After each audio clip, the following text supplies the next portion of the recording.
A good ner of Yom Tif, everyone. Gemar Chatima Tova. A good and sweet new year to everyone. On Yom Kippur afternoon, we will say the Yizkor prayer. One thing that prayer does is it invites us to ask ourselves, what do you take with you? What do you take with you when you go? May we all live to be 120. There's a saying in Yiddish that goes, Tachrichin macht men an keshenes. Tachrichin are burial clothes that every Jew is buried in, and they don't make them with pockets. Whatever gold and silver you acquire in this world, it stays right here, and we move on. What we do take with us is a good name, and what we've done to inspire others, what impact we had on those around us. A famous saying from Maya Angelou says, people will not remember what you said.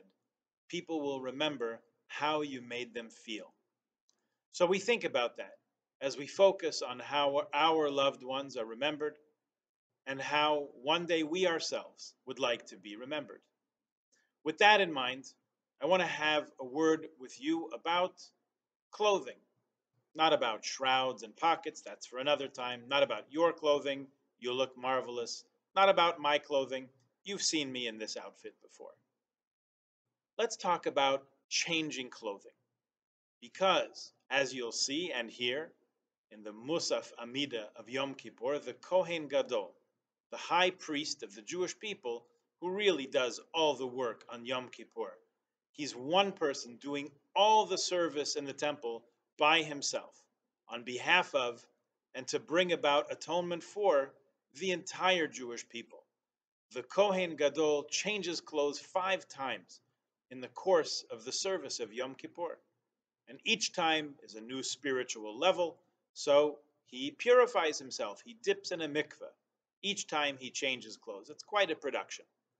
What's with this change of clothes? Normally, a Kohen, any Kohen, wears 4 garments when doing the service in the temple, in the Beit HaMikdash.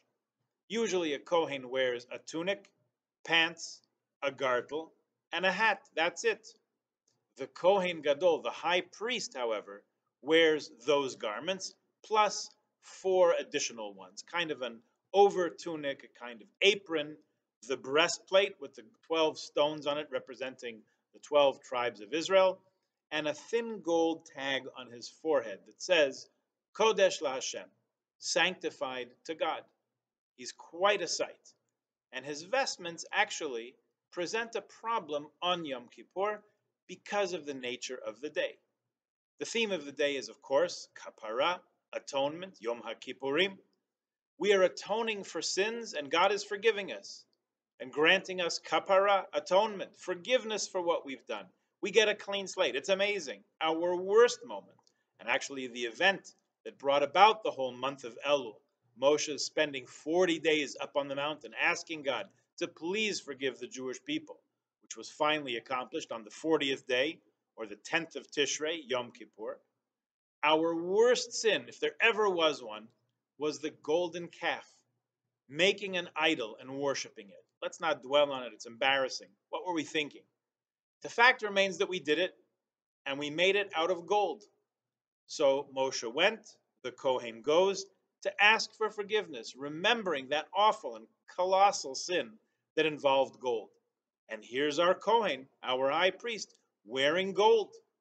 The Gemara says this is inappropriate. The expression there is ein kategor naaseh sanegor. The accuser cannot become a defendant.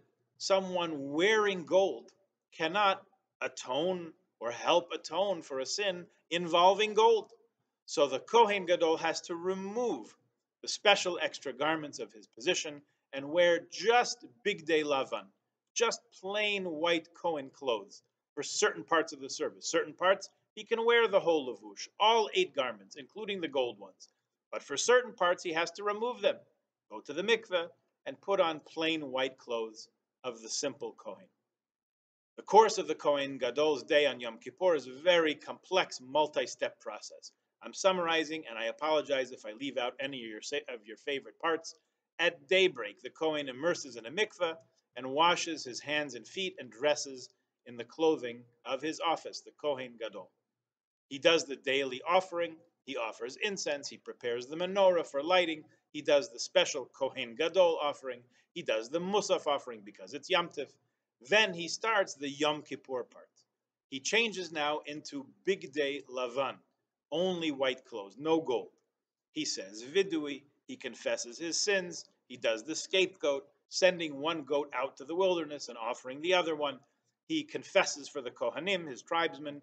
He takes a pan full of hot coals and incense into the Holy of Holies, the Kadosh HaKadoshim, the place where only the Kohen Gadol goes, only on one day a year, this very holy and awesome day, and makes a cloud of incense inside the Holy of Holies.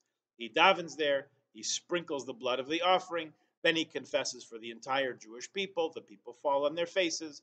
The Kohen Gadol reads them some portions of the Torah that pertain to Yom Kippur. Then he changes his clothes again, mikveh again, back into high priest clothes, the fancy stuff, because now he's going to do the Musaf offering.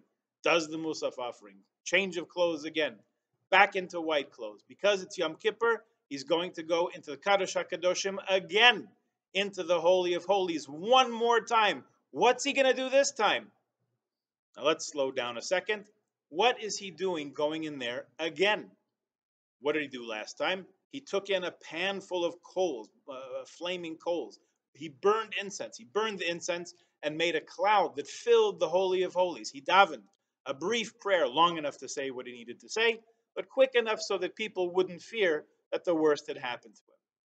And did the sprinklings that were an essential part of the atonement. Now the day is moving towards its close, and he's going back a second time. What's he doing? What will he accomplish? How will he cap this full day of service and dedication and wonder and awesome splendor? Now that he's in his pure white clothes again, he goes into the Holy of Holies and does what? He brings out the fire pan and the incense. Brings out the fire pan and the incense. He took out what he had brought in before. Basically, he cleans up after himself. He finishes the job. That's it.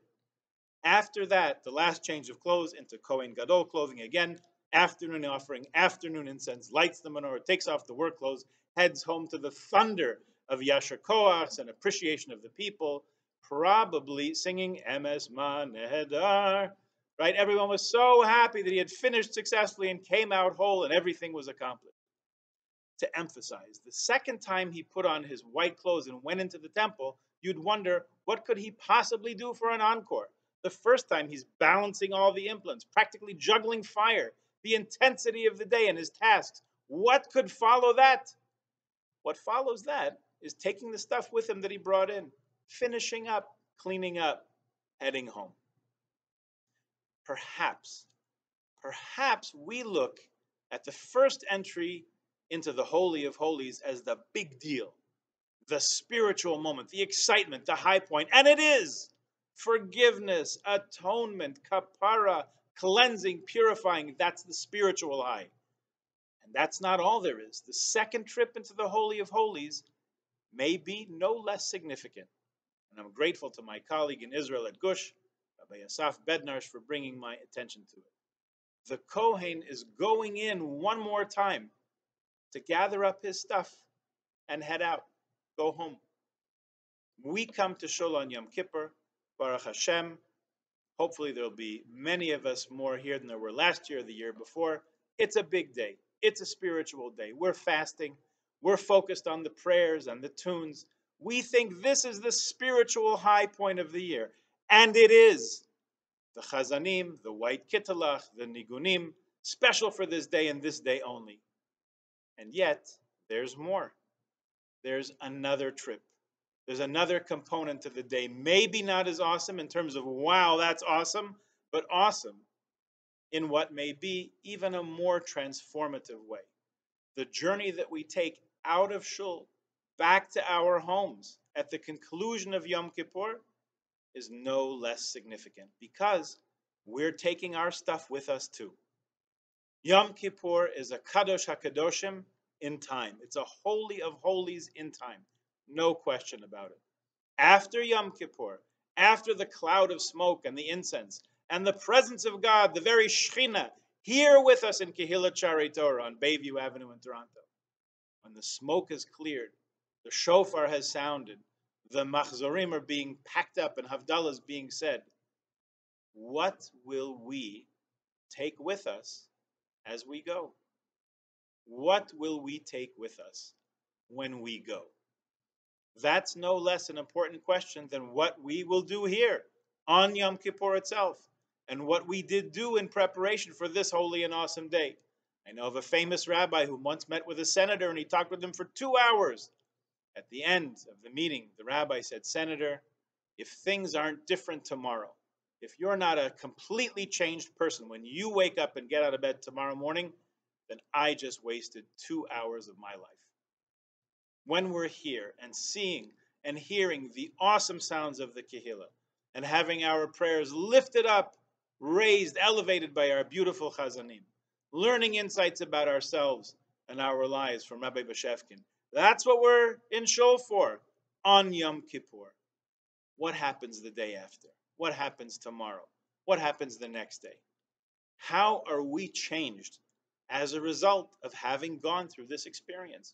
How are we uplifted, transformed, changed, able now to access a better version of ourselves that we weren't able to reach, we weren't even aware of before this, like the Kohen Gadol, making that second trip into the Kadosh HaKadoshim?